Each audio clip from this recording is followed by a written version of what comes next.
Lord, I need your guidance today. Panginoon, maraming salamat sa araw na ito. Maraming salamat at lagi kitang kasama. Kaya nagiging safe ang lahat.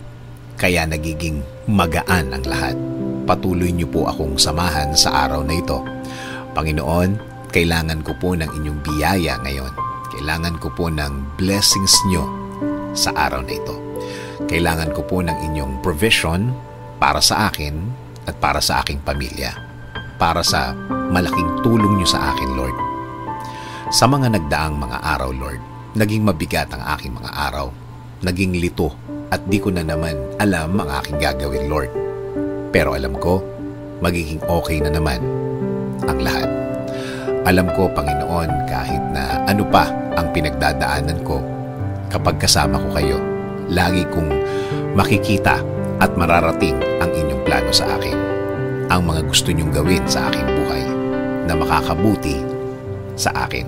Kaya ngayon, Lord, dasal ko po na pagaanin niyo na po ang aking sitwasyon ngayon. Bigyan niyo po ako ng wisdom para mas maintindihan ko po ang aking pinagdadaanan ngayon. Bigyan niyo po ako ng guidance sa araw na ito. Bigyan niyo po ako ng katahimikan ng isip. Alam ko po, Lord, na hindi na magtatagal, mararamdaman ko na po ang inyong kamay na gagalaw sa aking buhay. And I am willing to submit. I am willing to offer my day today to you, O Lord. Alam ko po kapag kasama ko kayo, kasama ko ang inyong mga blessings. Alam ko po na kasama ko ang mga solusyon sa aking buhay.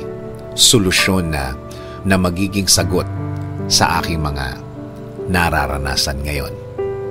Kaya Lord, patuloy niyo pong pasukin ang aking buhay. Patuloy niyo po itong lagyan ng katahimikan.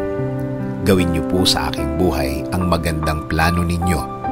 Alam ko po na kapag ang plano ninyo ang mangyayari sa aking buhay, ito ay magiging tama.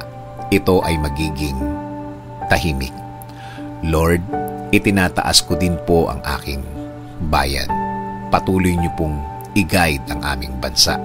Patuloy niyo pong i-bless ang mga namumuno sa aming gobyerno. Make them safe and make them wiser every day. Salamat, salamat Panginoon sa inyong biyaya sa araw-araw. In Jesus' name we pray. Amen.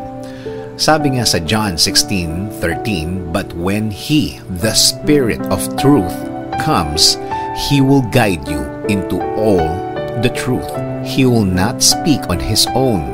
He will speak only what He hears, and He will tell you what is yet to come."